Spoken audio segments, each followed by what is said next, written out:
Manisha academy channel में आप लोगों का बहुत बहुत स्वागत है। चलिए स्टार्ट करते हैं। यूपीएसआई का जो भारतीय दंड संहिता देख रहे थे हम लोग 1860 का, तो इसमें जो धारा 149 है ये बात करती है संयुक्त दायित्व के सिद्धांत के। जो संयुक्त दायित्व का सिद्धांत है उसका जो उल्लेख है वो 149 धारा में किया गया है।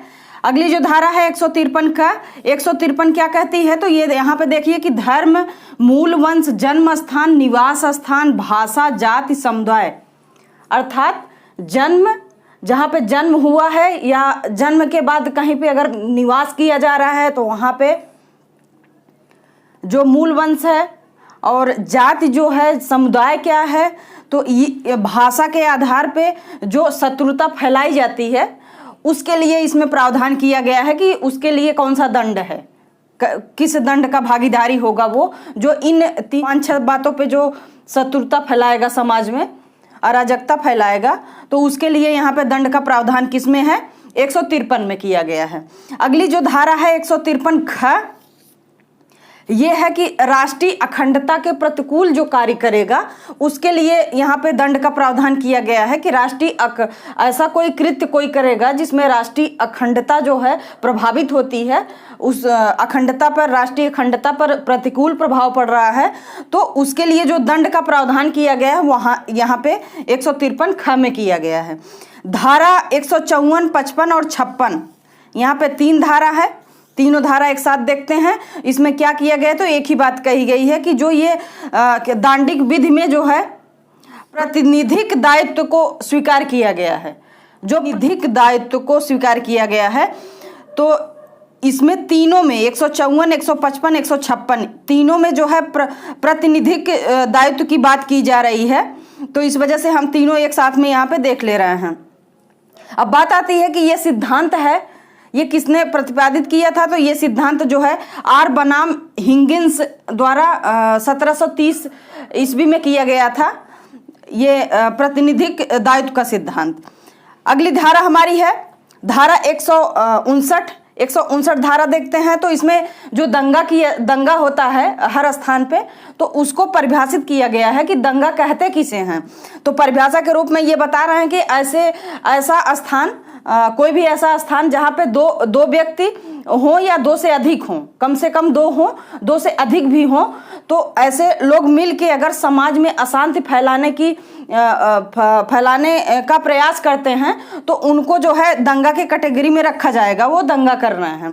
और इसके लिए दंगा करने के बाद जो दंड का प्रावधान है वो 160 में है। धारा 160 में दंगा के दंड का प्रावधान है।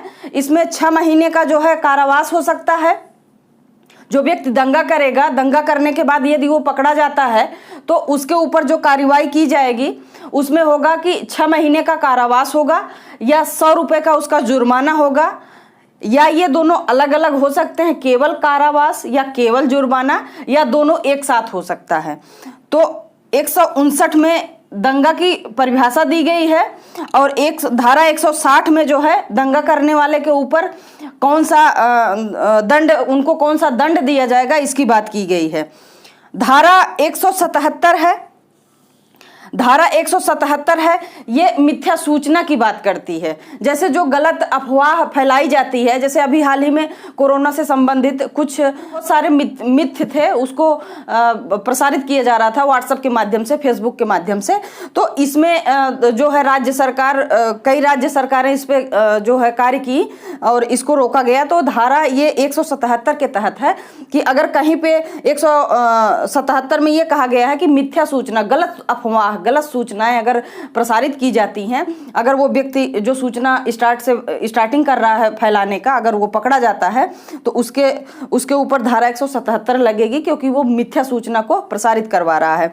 इसके लिए भी जो है जो दंड का प्रावधान है वो 6 माह का है साधारण कारावास, और इसके अलावा जो है जुर्माना है 1000 रुपये मिथ्या के लिए, लेकिन दंगा के लिए जो है सिर्फ 100 रुपये का जुर्माना है। ये इसमें ध्यान रखना है कि जैसे जो दंगा किया जाता है उसमें जो पकड़ा जाएगा वहां पे उसकी जो सजा होगी 6 माह का कारावास तो होगा, लेकिन साथ ही साथ उसको 100 रुपये का जुर्माना है, या तो कारावास होगा या तो जुर्माना होगा या तो दोनों होगा। ये दंगा में भी है और ये इसी तरह से 177 में है, जो मिथ्या फैलाएगा, मिथ्या सूचना फैलाएगा, उसके लिए भी 6 माह का साधारण कारावास होगा और 1000 रुपये का जुर्माना होगा।